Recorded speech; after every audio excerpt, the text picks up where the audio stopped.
धर्म प्रेमी सज्जनों तथा आर्य बंधुओं, आप लोगों ने पहले भी देखा है, हमारे गणेश दास जी ने आसामीज़ भाषा में, हिंदी में और बंगला में तीनों भाषाओं में वीडियो बना बना करके आप लोगों को दिया है। एक मौलाना जो कि अजहरी साहब हैं, कोई मुफ्ती साहब हैं, और जो वेद का वा नहीं जानते हैं, संस्कृत के श्लोक को बोल करके उसको वेद मंत्र बता रहे हैं और किस तरीके से वो अमानवीयता का प्रचार कर रहे हैं, सत्य सनातन वैदिक धर्म पर कुठाराघात कर रहे हैं आसामीज़ भाषा में। और उसी आसामीज़ भाषा में बोल रहे हैं और उसमें एक हिंदू को, जो कोई शर्मा जी हैं, उनको जवाब दे रहे हैं, उनको निरुत्तर कर रहे हैं और कह रहे हैं कि क़यामत तक तुम जवाब नहीं ला सकते। तो उसी के बीच में गणेश दास जी ने उन मौलाना मुफ्ती साहब मजहरी साहब के जवाब को बनाया है, उनको जवाब दिया है अपने वीडियो में। बड़ा शानदार बना है, पर है आसामीज़ भाषा में। परमात्मा के बारे में, परमात्मा कौन है, क्या है, कैसे है, एक ईश्वरवाद केवल और केवल वेद में है। कुरान में एक ईश्वरवाद नहीं है कि ला इलाहा इल्लल्लाह तक तो ठीक है, लेकिन जब तक मोहम्मद रसूलुल्लाह ना कहा जाए तब तक कलमा पूरा नहीं है। और ला इलाहा इल्लल्लाह कहते कहते किसी मुसलमान की ज़ुबान से झाग निकल कर मर भी जाए तब भी वो मुसलमान नहीं हो सकता। तो इसी पर ही आसामीज़ भाषा में गणेश दास जी जवाब दे रहे हैं। आप लोग उसको सुनिए और चिंतन और मनन करें। धन्यवाद। नमस्कार बंधुসকল, আপোনালোকে কিছুদিন পূৰ্বে দেখিছে যে আমাৰ অসমৰ হিন্দুত্ববাদী নেতা সত্যৰঞ্জন বৰা, তেওঁৰ লগত আলোচনা বা ডিবেট হৈ আছিলে এজন হুজুৰ, তেওঁ মুফতি মাওলানা হাফিজ। তেওঁৰ নাম মই ল'ব নোখোজোঁ, কিয়নো যেতিয়া আমি কোনো ডিবেট বা কোনো আলোচনাত বহোঁ তেতিয়া আমি অতি ধৈৰ্যপূৰ্বক কথা পাতোঁ। কিয়? আমাৰ সম্প্ৰদায়ৰ পৰিচয় দিয়ে আমাৰ ব্যৱহাৰে যে আমি কোন সম্প্ৰদায়ৰ মানুহ। আহকচোন তেওঁৰ মুখৰ কথাখিনি শুনি লওক, তাৰ পাছত মই মোৰ বিচাৰ অলপ ৰাখিম। ইমানকেইটা হিন্দুৰ পঢ়িলোঁ, আপোনাৰ হিন্দুৰ বিষয়ে 2 টকাৰ নলেজ আপোনাৰ নাই। লেখা পঢ়া কিছু কৰক ভাই, এই খালি পোচাকিটো লৈ ফালে ঘূৰি ফুৰা, বিতৰ্ক কৰা, কিছু হ'লেও লেখা পঢ়া কৰক ভাই। আপুনি হিন্দু ধৰ্মৰ বিষয়ে সনাতন ধৰ্মৰ বিষয়ে আপোনাৰ জিৰো কৈছো, আপোনাৰ কথা সনাতন ধৰ্মৰ বিষয়ে হিন্দু ধৰ্মৰ বিষয়ে পঢ়িছে, হিন্দু ধৰ্মৰ বিষয়ে অধ্যয়ন শুনিলে আপোনালোকে। এয়া হ'ল এওঁৰ মুখৰ ব্যৱহাৰ। মোৰ লাগি আছে এনেকুৱা যে সনাতন ধৰ্ম বুলি যে কৈছে, কিন্তু তেওঁ ধৰ্মৰ কোনো ৰকম ডেফিনেশ্যন বা ধৰ্ম কাক কৈছে, কাৰ বাবে ধৰ্ম, এইবোৰ কথা তেওঁ একো নাজানে। আৰু দ্বিতীয় কথা, তেওঁ 4 বেদ বিলকুল পঢ়া নাই। বন্ধুসকল, মোৰ কথা কাণ দি শুনিব। 4 বেদে আমাৰ সনাতন ধৰ্মৰ গ্ৰন্থ কেৱল বেদ। বেদ আছে, দৰ্শন আছে, উপনিষদ আছে, কিন্তু আমাৰ 4 বেদে এই মন্ত্ৰবোৰ যে গাই আছে, এইবোৰ মন্ত্ৰ 4 বেদত ক'তো নাই। এইবোৰ জাকিৰ নায়কৰ পৰা চলি অহা কথা, প্ৰচলিত কথা। এইবোৰ এনেকুৱা মন্ত্ৰ নাই। কেলে 4 বেদ যদি তেওঁ পঢ়িলেহেঁতেন তেতিয়াহ'লে তেওঁ এই কথাটো নিশ্চয় ক'লেহেঁতেন যে য়থেমাম বাচম কল্যাণী মা বাদানী জনেভ্যা।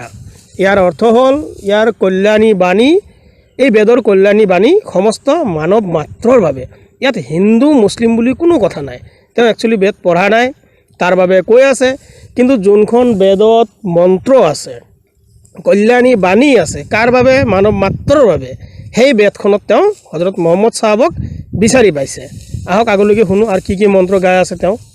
বিষয়ে অধ্যয়ন কৰিছে। সনাতন ধৰ্মৰ বিষয়ে আপুনি সনাতন ধৰ্মতম শাশ্বত ধৰ্ম প্ৰম্ভায়ে প্ৰম্ভায়ে দুষ্টায়ে প্ৰমেয়ে নাস্তায়ে প্ৰম্ভা সনাতন ধৰ্ম। মানুহে হাঁহিব আপোনাক।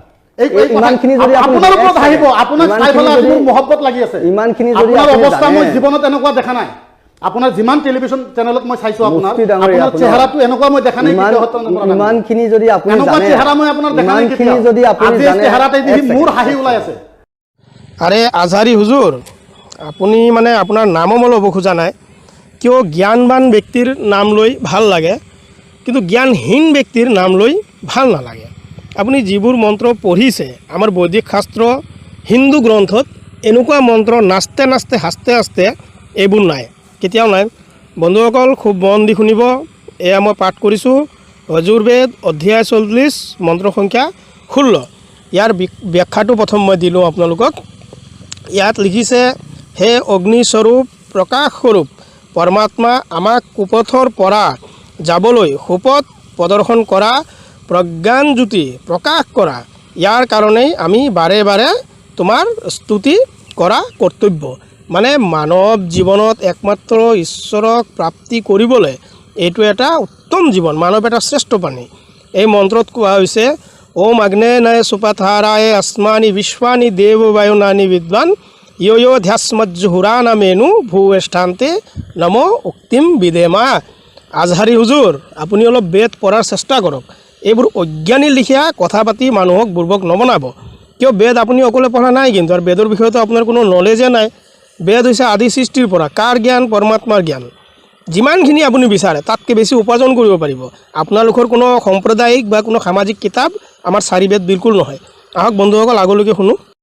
মোৰ এই আমাৰ মাজতে আছে, মোৰ লগতে আছে, আমাৰ কাষতে বহি আছে ঈশ্বৰ, কোনো ৰূপ নাই। য়েছ, তেনেকৈ পাব পৰা তুমি। আপুনি হ'ল বানাৱতী হিন্দু, এক আপুনি ছেকেণ্ড, সনাতন ধৰ্মৰ বানাৱতী অযথা কথা কৈ নাথাকিব। তেখেত হ'ল এই মুছলমানৰ চৰিত্ৰটো বাৰে বাৰে আহি টকশ্বত বহি মুছলমানৰ চৰিত্ৰ নেদেখুৱাব ইয়াত। মুছলমানৰ চৰিত্ৰ কথা শুনক মনে মনে। ভাৰতৰ সংবিধান হিচাপত প্ৰশ্ন কথা কৰিছে, ক'বৰ authority উত্তৰ আপোনাৰ আছে। দিবলৈ মই দিছোঁ, আপুনি ইয়াতে মনে কথা ক'বৰ অথৰিটি মোৰ আছে। আপোনাক যিটো প্ৰশ্ন কৰা হৈছে সেই প্ৰশ্নৰ উত্তৰ আপুনি দিয়ক। আপুনি সনাতন ধৰ্মৰ কোনখন কিতাপৰ ভিতৰত লিখা আছে আপুনি দেখাই দিব নোৱাৰে। কিয়ামত পৰ্যন্ত দেখোন আপোনাৰ গোটাই জিন্দগীৰ ভিতৰত আপুনি দেখাই দিব নোৱাৰে। মই দেখাই দিব পাৰিম। আপোনাৰ মূৰ্তি পূজা বেদত উল্লেখ নাই বুলি ক'লো, আপুনি কওক আপুনি কি প্ৰমাণ দিব? মইতো কৈ আছো বেদত লিখাই নাই। কোনখন কিতাপত লিখা আছে? সনাতন ধৰ্ম কোন কিতাপত লিখা আছে? কথাটো শুনকতো, শুনিলেহে বুজিব। নুশুনিলে আস্ফালন কৰিলে কোনে শুনিব?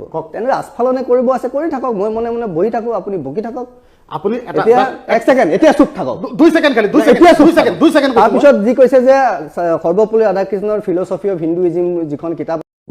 বন্ধুসকল, আমাৰ সনাতন ধৰ্মৰ 4 বেদৰ কোনো দৰ্শন উপনিষদ বা কোনো ৰকম গ্ৰন্থত আমি মূৰ্তি পূজা নাপাওঁ। সেইকাৰণে আমাৰ ইয়াতে কোৱা হৈছে, না তস্য প্ৰতিমাস্তি য়স্য নাম মহাদয়শঃ। মানে যাৰ নামৰ মহান যশ, মহান কীৰ্তি আছে, একমাত্ৰ উপাসনা তেওঁকে কৰিব লাগে। আৰু 4 বেদেতো কৈয়ে থৈছে, ঈশাৱাস্যমিদম সৰ্বম য়ৎকিঞ্চ জগত্যম জগত্তেন ত্যক্তেন ভুঞ্জিতামাগৃধা কস্য সিদ্ধনম। ঈশ্বৰ পৰমাত্মাৰ পৰা কোনো জাগা খালী নাই। পৰমাত্মা ঈশ্বৰে ইমান ধন দি থৈছে আমাক, আমি উপভোগ কৰিব লাগে। কিন্তু মই আজাহাৰী হুজুৰৰ ওচৰত এটা প্ৰাৰ্থনা কৰোঁ যে আমাৰ 4 বেদত যে জ্ঞান আছে, কোৰাণৰ পৰা সেই অলপ জ্ঞান ওলাই দেখাব পাৰিব? আপোনালোকে যে দ্বিতীয় কালমা শাহাদত, সেই কালমাটো যে পঢ়ে, আশহাদু আল্লা ইলাহা ইল্লাল্লাহু ওয়াহদাহু লা শাৰীকা লাহু ওয়া আশহাদু আন্না মুহাম্মাদান আবদুহু ওয়া ৰাসূলুহু, আপোনালোকে যে পঢ়ে কালমা শাহাদতটো, আপোনালোকে যে শাহাদত যে দিয়ে যে মই শাহাদত দিছোঁ আল্লাহৰ বাহিৰে কোনো মাবুদ নাই, আপুনি আল্লাহক দেখিছিলে? আপুনি যে শাহাদত আপুনি যে গাৱাহী দি আছে যে মই গাৱাহী দিছোঁ আল্লাহৰ বাহিৰে কোনো নাই বুলি, আপুনি এইখিনি দেখিছিলে আল্লাহক? আল্লাহকতো আপুনি দেখা নাই। আপুনি কিয় গাৱাহী দি আছে? কি কাৰণে দি আছে গাৱাহী? এইটো গাৱাহীটো মিছাও হ'ব পাৰে। কোৰাণখনত একমাত্ৰ কোৰাণ এইটো সাম্প্ৰদায়িক কিতাপ, এটা সম্প্ৰদায়ৰ কিতাপ। মোৰ ক'ব ভুলো হ'ব পাৰে বন্ধুসকল, কিন্তু এইটো এটা মজহবী কিতাপ, এইটো কোনো ধৰ্মৰ গ্ৰন্থ নহয়। কিয় ধৰ্মৰ গ্ৰন্থ নহয়? কিয়নো সৃষ্টি উৎপত্তিয়ে ভুল। আপুনি যদি চাই কোৰাণৰ 11 নম্বৰ চূৰা হুদ আয়াত নম্বৰ 7 পৰাই আপুনি চালে তাতে ধুনীয়াকৈ পাই যাব, এই পৃথিৱীক আল্লাহে সৃষ্টি কৰিছে কেৱল 6 দিনত। তেওঁৰ সিংহাসন পানীৰ ওপৰত আছিলে। বাইবেলতো আপুনি তেনেকুৱাই পাব যে আদিত পৰমেশ্বৰে আকাশ আৰু পৃথিৱীৰ সৃষ্টি কৰিছিলে। পৃথিৱী বেদল আৰু চুনচান হৈ পৰি আছিলে। তাত গভীৰ জলৰ ওপৰত আন্ধাৰ আছিলে আৰু পৰমেশ্বৰৰ আত্মা বিচৰণ কৰি আছিলে। বাইবেলতো আপুনি সেই তেনেকুৱাই পাব, একেই পাব কথাবোৰ। তেন্তে মানে কি কোৰাণ আৰু বাইবেল এই 2টা কিতাপে মিলি যায়। কিন্তু আমাৰ সনাতন ধৰ্মটো এক ঈশ্বৰবাদী ধৰ্ম, আমাৰ আৰ্য ধৰ্মটো এক ঈশ্বৰবাদী ধৰ্ম। কিয়? আমাৰ ইয়াতেতো মানৱতা আছে। আমাৰ ইয়াত কোৱা হৈছে, সৰ্বে ভৱন্তু সুখিনঃ সৰ্বে সন্তু নিৰাময়া সৰ্বে ভদ্ৰাণি পশ্যন্তু মা কশ্চিৎ দুখ ভাগ ভৱেদ। হে ঈশ্বৰ চব সুখী হওক, কোনো দুখত নাথাকক, চব হওক নিৰোগ ভগৱান, ধন ধ্যানৰ ভাণ্ডাৰী, চব ভদ্ৰভাৱ দেখক, সত্যৰ মাৰ্গৰ পথিক হওক, দুখীয়া না কোনো হওক, এই সৃষ্টিত প্ৰাণধাৰী। এই হ'ল আমাৰ সনাতন এক ঈশ্বৰবাদী ধৰ্ম। আমাৰ ইয়াত 1ৰ পৰা 10লৈকে গণাই গৈছে পৰম পিতা ঈশ্বৰ এক বুলি। আপোনালোকৰ ইয়াতে ক'ত আছে এক ঈশ্বৰবাদ? আপোনালোকৰ কোৰাণত এক ঈশ্বৰবাদ ক'ত আছে? আপোনালোকে যে কয় লা ইলাহা ইল্লাল্লাহ লা ইলাহা ইল্লাল্লাহ, সেইখিনিলৈকে ক'লে কেতিয়াও এজন মুছলমান হৈ নাযায় যেতিয়ালৈকে মুহাম্মদ ৰাছুলুল্লাহ বুলি নকয়। সেই সময়লৈকে তেওঁ মুছলমান হৈ নাযায়। সেইকাৰণে আজহাৰী হুজুৰ প্ৰথম ইছলামক ভালকৈ আপুনি জানক, ইছলামত এক ঈশ্বৰবাদ বিলকুল নাই, বিলকুলেই নাই। আৰু আপুনি কোৰাণৰ যদি 9 নম্বৰ চূৰাটোও যদি চায়, তাত মূৰ্তি পূজক আৰু মুশ্ৰিকৰ বাবে যেই সমস্ত কথাবোৰ কোৱা আছে, আমাৰ বড় ডাঙৰীয়াই কৈ আছে চূৰা তাওবাৰ পৰা আপুনি ভালকৈ চালে, চূৰা তাওবাৰ 5ৰ পৰা চালে আপুনি গম পাই যাব যে মুশ্ৰিক মূৰ্তি পূজকৰ বাবে কি ধৰণৰ বক্তব্য তাত দিয়া আছে। আমাৰ সনাতন ধৰ্ম তেনেকুৱা নহয়। সেইকাৰণে আমি এক ঈশ্বৰবাদী হয়।